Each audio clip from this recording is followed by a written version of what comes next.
লোহাগড়া পৌর যুবদলের যুগ্ম আহ্বায়ক সাইফুল ইসলাম মল্লিকের উদ্যোগে ইফতার ও দোয়া মাহফিল অনুষ্ঠিত। শরীফুজ্জামান, নড়াইল প্রতিনিধি। নড়াইলের লোহাগড়া পৌর যুবদলের যুগ্ম আহ্বায়ক মোহাম্মদ সাইফুল ইসলাম মল্লিকের উদ্যোগে ও লোহাগড়া পৌর যুবদলের আয়োজনে শুক্রবার ১৩ মার্চ বিকালে ৮ নং ওয়ার্ড বিএনপি অফিস চত্বরে ইফতার ও দোয়া মাহফিল অনুষ্ঠিত হয়েছে।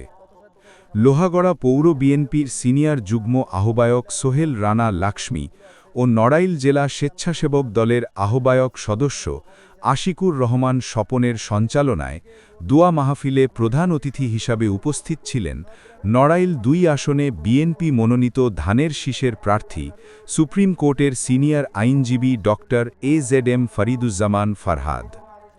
বিশেষ অতিথি হিসাবে উপস্থিত ছিলেন লোহাগড়া পৌরসভার সাবেক মেয়র অ্যাডভোকেট নেওয়াজ আহমদ ঠাকুর নজরুল, লোহাগড়া উপজেলা বিএনপির ভারপ্রাপ্ত সাধারণ সম্পাদক মোহাম্মদ টিপু সুলতান, লোহাগড়া পৌর বিএনপির ভারপ্রাপ্ত সভাপতি মোহাম্মদ নজরুল ইসলাম মোল্লা, সাধারণ সম্পাদক ভারপ্রাপ্ত মোহাম্মদ শামসুল হক আজাদ, বিএনপি নেতা আবু হায়াত সাবু, BM মেহেদি হোসেন, মোহাম্মদ আসাদুজ্জামান জামান, কাজী মুরাদ হোসেন, মোহাম্মদ ইউসুফ আলী, মোহাম্মদ মাসুম, মোহাম্মদ ইমরুল হাসান।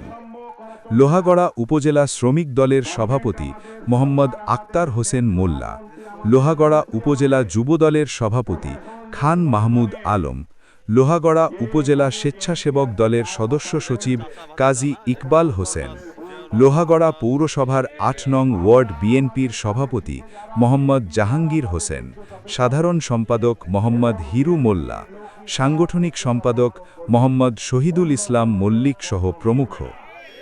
এ ব্যাপারে লোহাগড়া পৌর বিএনপির যুগ্ম আহ্বায়ক মোহাম্মদ সাইফুল ইসলাম মল্লিক বলেন, আমি ছোটবেলা থেকেই শহীদ জিয়ার আদর্শে অনুপ্রাণিত হয়ে বিএনপিকে ভালোবেসে আজও অবধি বিএনপির রাজনীতির সাথে রয়েছি।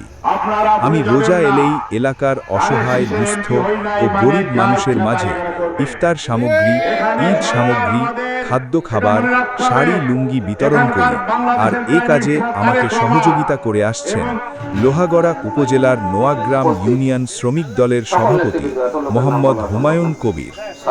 এছাড়াও স্থানীয় বিএনপি ও অঙ্গ সহযোগী সংগঠনের নেতৃবৃন্দ আমাকে সার্বিক সহযোগিতা করে থাকে। আমি সকল নেতাকর্মীদের কাছে কৃতজ্ঞতা জ্ঞাপন করছি। আগামীতেও আমার এ ধরনের মানবিক কাজ অব্যাহত থাকবে। জামাতকে উৎসাহ দিয়ে অফিসে যে তাদের সাথে কমিটি করতেছে, ভাগাভাগি করতেছে, জামাতকে এত উৎসাহ দিয়ে আর কিছু নেই। জামাত একটা খুব খারাপ দল। আপনার ঘরের ভিতর থেকে আমরা যে ভোট করেছি, আমরা যে ভোটটা